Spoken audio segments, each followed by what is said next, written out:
안녕하세요. 고등물리과학 가이드 강의 6-4입니다.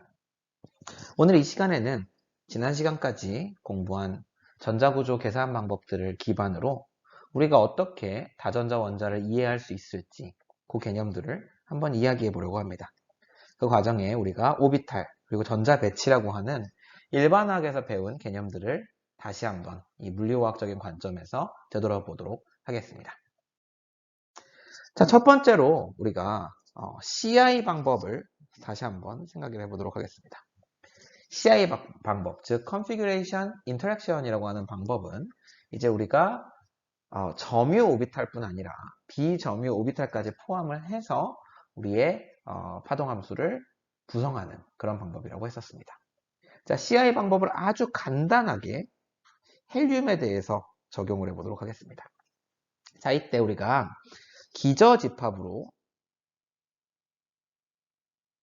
뭘 쓸 거냐면 두 개의 슬레이트 타입 오비탈을 사용하도록 하겠습니다. 즉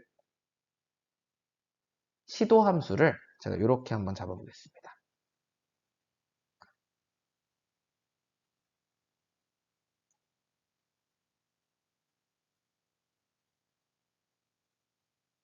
자, 지금 이 식이 의미하는 바는 뭐냐면 전자의 하나의 전자, 지금 단일 전자에 대한 겁니다. 단일 전자의 파동 함수를 슬레이트 타입 오비탈에서 제타가 1.45인 것, 그리고 슬레이트 타입 오비탈에서 제타가 2.91인 애를 두 개를 조합해서 쓰겠다는 겁니다. 이 숫자들은 이미 이렇게 합쳐가지고 쓰면 잘 된다는 게 알려져 있는 그런 기저집합이 되겠습니다. 자, 그렇게 해서 제가 하트리폭 방법으로 이제 열심히 계산을 했습니다. 그랬더니 하트리폭 에너지가 마이너스 2.86167 하트리가 나왔고요. 이때 파동함수가 phi 11, phi 12라고 하는 형태로 나왔습니다. 여기서 얘기하는 1은 이제 바닥 상태가 되겠고요. 그때 phi 1이라고 하는 애가 어떻게 생겼냐면 0.844S1S 1.45 제타 그리고 C2는 0.181 2.91 이런 식으로 이제 나왔습니다. 즉 C1이랑 C2를 이제 제가 이 하트리폭 방법을 통해서 결정을 한 거죠. 자, 그런데 요게 이제 이 phi1이라고 하는 게 말하자면은 이제 바닥 상태가 되겠죠. 여기에 지금 전자 1번, 2번이 다 들어가 있는 상태입니다. 기저집합을 우리가 이렇게 두 개의 슬레이트 타입 오비탈을 했기 때문에 들뜬 상태도 우리가 계산을 할 수가 있습니다. 들뜬 상태를 계산을 해보면요. 얘랑 이제 직교하는 애를 구하면 되는데 이렇게 우리가 구할 수 있습니다. 1.62 슬레이트 타입 오비탈 1.45짜리 빼기 1.82 슬레이트 타입 오비탈 2.91짜리 이렇게 우리가 계산을 할 수가 있습니다. 그러면 CI를 이제 해볼 수가 있습니다. CI라는 게 두 I를 짬뽕을 시켜서 하는 거고요. 이 경우에 에너지를 계산을 해보면 마이너스 2.87541 하트리가 나오게 되고요. 이때 요 푸사이 CI는 어떻게 되냐면 0.9989 파이 11, 파이 12 그러니까 두 전자가 다 첫 번째 상태, 바닥 상태에 있는 거 더하기 0.04764 파이 21, 파이 22 이렇게 나오게 됩니다. 더블스죠 이것도 이 경우에는 지금 그러니까 두 전자가 다 두 번째 상태 혹은 첫 번째 들뜬 상태로 다 올라가 있는 그런 경우에 해당을 합니다. 자, 여기에서 알 수 있는 몇 가지 특징이 있습니다. 첫 번째, 하트리폭에 비해서 CI 방법을 썼을 때 에너지가 더 좋아집니다. 지난 시간에 실험값이 2.90 얼마라고 했습니다. 그러니까 실험값에 더 가까워졌죠. 더 정확해진 것은 분명한 사실입니다. 그런데 이 차이가 매우 크지가 않습니다. 0.0138 어쩌고 정도 되는 거죠. 그렇게 크지 않은 차이고요. 1번. 2번은 그때의 파동함수를 봅시다. 자, 이렇게 해서 구한 CI의 파동함수를 보면요. 바닥 상태의 애들이 0.9989 정확히 말하면 이거의 제곱한 형태. 어쨌든 90% 이상이 이 바닥 상태에 점하고 있고 그 다음에 들뜬 상태가 0.04764 만큼을 차지하고 있습니다. 그렇다는 얘기는 무슨 얘기가 될까요? 자, 우리가 이제 헬륨을 CI 방법으로 구했습니다. 그래서 우리가 코릴레이션 같은 상관성 같은 것을 다루기가 어려우니까 이제 비점유 오비탈들까지 다 넣어가지고 계산을 했습니다. 자, 그랬더니 정확도가 높아졌는데 이제 이걸 어떻게 해석을 할 거냐는 거죠. 전자 1번이 바닥 상태, 전자 2번이 바닥 상태에 있는 상태와 전자 1번이 들뜬 상태, 전자 2번이 들뜬 상태에 있는 상태가 중첩되어 있는 것이 진짜 파동함수다. 이거 해석하기가 너무 어렵지 않나요? 그래서 만약에 우리가 풀 CI를 구할 수 있다 하더라도 그 풀 CI 웨이브 펑션을 우리가 해석하기가 굉장히 어려워집니다. 그게 이제 문제입니다. 그래서 우리가 어쩌고 저쩌고 해서 포스트 하트리폭 방법들을 배웠습니다. 그리고 얘들은 분명 정확도가 크다는 장점이 있습니다. 근데 문제는 해석이 어렵습니다. 그래서 이 정확도를 조금 희생하더라도 우리가 정성적으로 설명할 수 있는 것을 쓰는 것이 낫겠다라는 생각이 들어서 결국은 우리가 다시 하트리폭으로 돌아오게 됩니다. 이건 조금 웃기죠. 근데 포스트 하트리폭은 역시 정확도가 필요한 경우에 우리가 쓰기 때문에 우리가 나중에 이제 분자를 다룰 때 또 한번 얘기를 하겠습니다만 정확도가 필요한 계산들에서는 우리가 포스트 하트리폭을 씁니다. 하지만 우리가 해석을 원자의 전자 배치를 해석하기 위해서는 하트리폭을 쓰는 것이 낫고요. 이 경우에 단일 전자 파동함수를 사용을 해서 우리가 이 단일 전자 파동함수의 곱을 이용을 해서 우리가 하트리폭의 파동함수를 표현을 하죠. 이 단일 전자 파동함수를 우리가 오비탈이라고 부릅니다. 다시 한번 복습을 하자면. 그리고 얘는 이제 우리가 이해하기가 좀 쉽죠. 근데 이 경우에 다시 한번 강조합니다만 정확도는 어느 정도 우리가 희생을 할 수밖에 없습니다. 그러면 이 단일 전자 파동함수 중에 최고의 파동함수는 뭐냐? 바로 하트리폭으로 구한 파동함수가 되겠죠. 중요한 점은 뭐냐면 이 하트리폭 방법을 통해서 우리가 파동함수를 구하게 되면 전자 배치와 에너지가 동시에 결정됩니다. 무슨 말이냐? 오비탈 에너지를 따로 구해놓고 자 우리가 일반학에서 배운 걸 생각을 해보시면요. 마치 오비탈 에너지는 다 이렇게 정해져 있어. 거기다가 전자가 8개니까 우리가 하나, 둘, 셋, 넷, 다여, 일곱, 8개를 채우면 돼. 라는 식으로 여러분들이 일반학에서 배웠을 거예요. 이 그림은 일반학 수강생들이 이해하기에는 편하라고 이렇게 해놨지만 실제로는 이렇게 전자 배치와 동떨어져 있는 오비탈이 따로 존재하는 게 아닙니다. 그래서 오비탈은 전자가 몇 개 들어가 있는 시스템이냐에 따라서 결정이 되는 것이죠. 그래서 최종적으로 나온 애가 이런 모양이 되게 되는 것입니다. 그리고 우리가 이 전자 배치랑 에너지를 따로 생각하게 되면 이제 생기는 문제 중에 하나가 예를 들어 이런 겁니다. 이렇게 우리가 중성 원자를 가지고 있다고 하겠습니다. 6개의 전자 배치가 되어 있고요.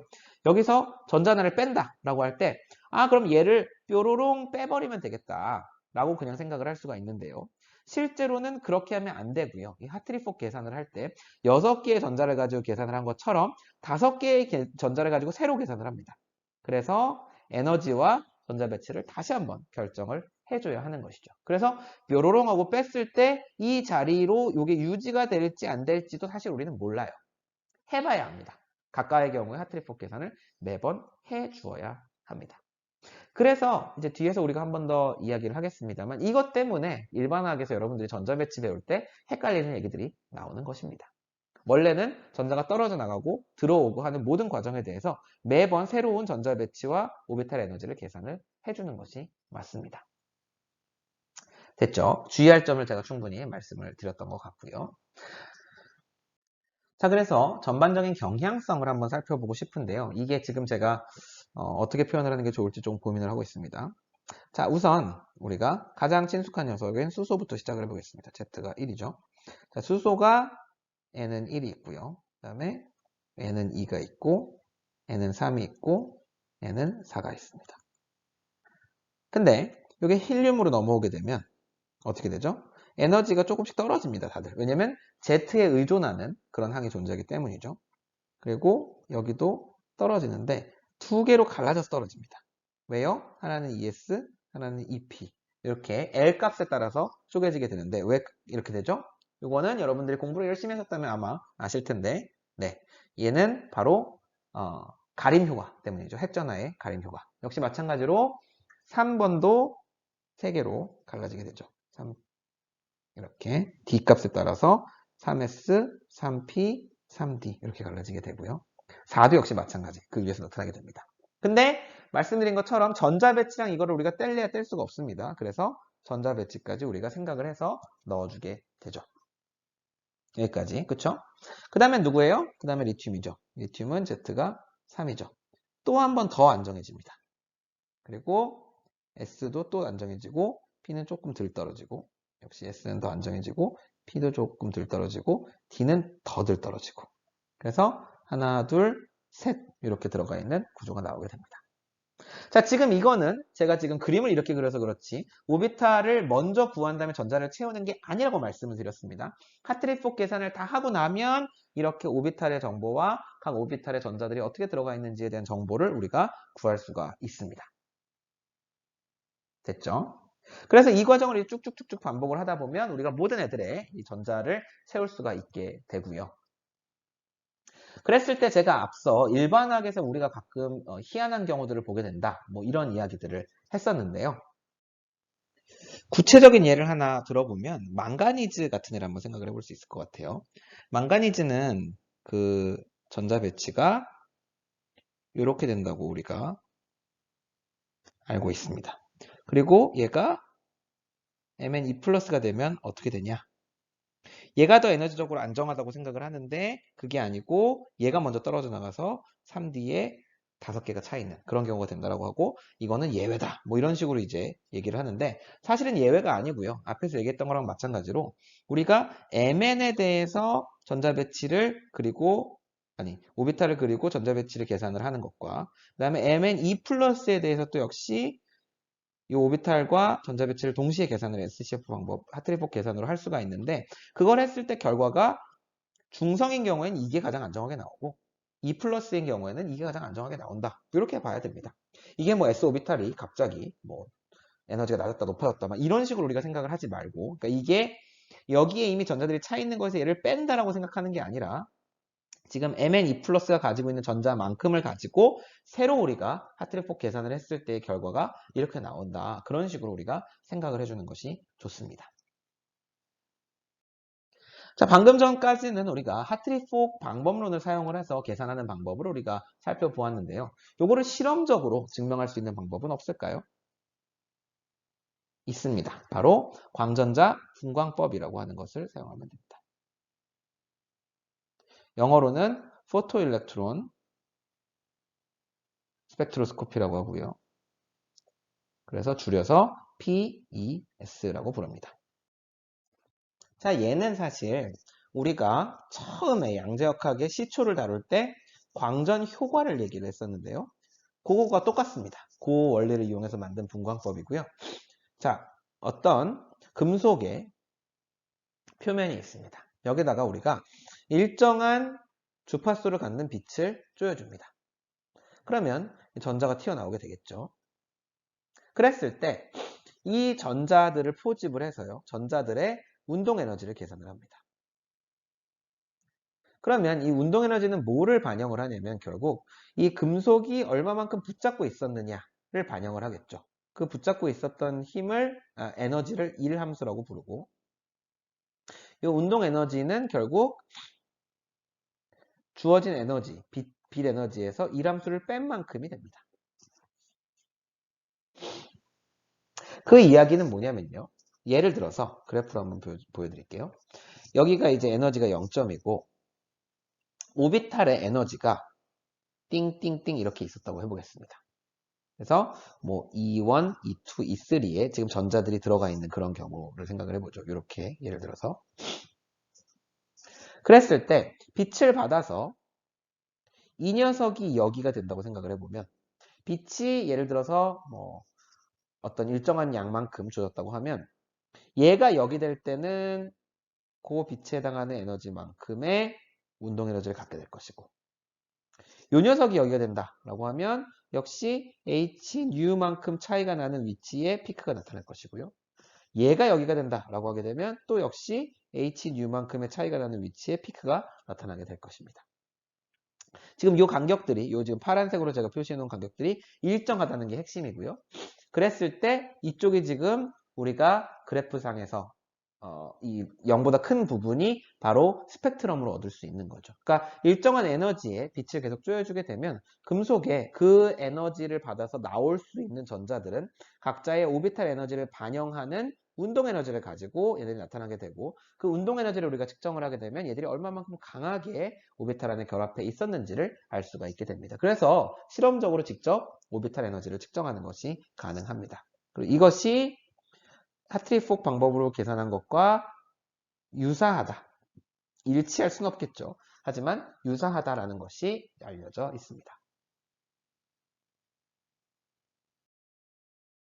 그래서 이렇게 오비탈이라고 하는 개념을 우리가 만들어냈으니 이미 제가 말씀을 했습니다만 전자 배치라는 것을 우리가 할 수가 있습니다. 요거는 이제 원자 오비탈에 전자를 배치하는 방법을 얘기를 하죠. 그래서 예를 들면 우리가 이건 이미 1번 학에서 배운 것처럼 뭐 1s2, 뭐 1s1, 2s1, 뭐 1s2, 2s2, 2p2 이런 식으로 이제 우리가 표시를 하게 되죠. 그리고 바닥 상태를 찾기 위해서 우리가 흔히 사용하는 것이 싸움 원리 혹은 번역가에 따라서는 축조 원리라고 부르는 것이고, 축조죠. 영어로는 영어는 아니고 독일어죠. 아우프바우 프린시플이라고 하죠. 그래서 얘는 뭐다?